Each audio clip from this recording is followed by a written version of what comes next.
Donc on nous reproche assez souvent d'être une génération assez égoïste et voire même qui s'engage très peu. Est-ce que vous pensez, que notre génération s'intéresse peu au monde qui l'entoure? Oui, mais vous êtes pas coupable, vous êtes victime, hein, vous êtes des victimes. Je veux dire que quand vous avez aujourd'hui les médias qui vous enseignent les choses auxquelles il faut croire, le catéchisme, on a l'impression que jadis, dans les dictatures, les fascismes bruns, les fascismes rouges, Hitler, Franco, Pétain, Staline, Lénine, etc., au moins c'était clair. On savait que l'information était fausse, elle était biaisée, et qu'on vous enseignait des choses qui relevaient du catéchisme national.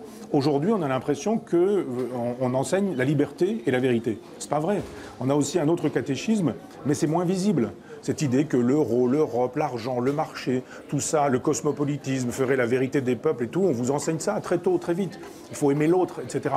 Mais c'est quoi l'autre? C'est mon voisin. C'est pas forcément l'homosexuel, c'est pas forcément la personne de couleur, c'est pas forcément le juif, c'est tout le monde.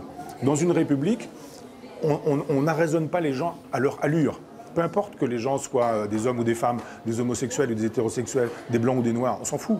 Si on veut faire une république au sens étymologique, res publica, une chose commune, il faut d'abord construire avec les individus tels qu'ils sont, mais pas avec des communautés. Donc effectivement, vous avez droit à cette idéologie-là, plein pot, dans les journaux, à la télévision, sur les médias qui se prétendent même de réinformation. Comment pourriez-vous échapper à cette contamination? L'esprit critique, moi je l'ai eu beaucoup plus tard que je n'ai pu l'imaginer. J'ai fait des études à la fac. Quand on vous enseigne des choses à l'université, c'est un professeur d'université, vous n'allez pas mettre en doute. Si vous avez quelqu'un qui arrive à la télévision, qui est un philosophe, qui vous dit des choses, il y a une espèce de crédibilité. C'est dit à la télévision, vous l'avez entendu à France Culture. Donc il y a une espèce de crédit qu'on porte à toutes ces choses-là. En fait, c'est un catéchisme. Et vous obéissez à ce catéchisme. Parce que si vous sortez de ce catéchisme en disant, mais dites donc, par exemple, le réchauffement climatique, est-ce qu'il n'y aurait pas une composante qui relèverait du cosmos? Oui, d'accord, les hommes polluent, c'est vrai. Et ils contribuent au réchauffement de la planète, c'est une évidence. Mais il y a eu des cycles dans l'univers. Il y a eu des moments donnés où vous avez eu des glaciations et puis des réchauffements de la planète, il n'y avait pas les hommes.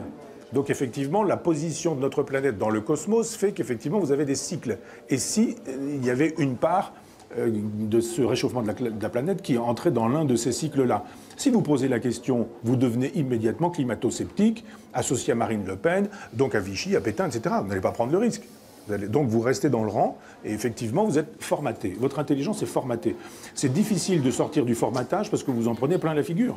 Moi j'y ai droit, j'y ai eu droit. Il y a une de journaux, assassine, qui vous disent, il fait le jeu de Marine Le Pen, il est vichiste, il est pétiniste, il est d'extrême droite, tout ce genre de choses.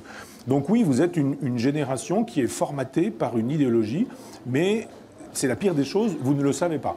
Autant sous Lénine ou sous Staline, on savait qu'on était formaté par l'idéologie, ou sous Castro, autant sous François Hollande, ou sous Sarkozy, ou sous Fillon, qui vous voudrez, on ne voit pas quelle est l'idéologie à laquelle on vous oblige à croire.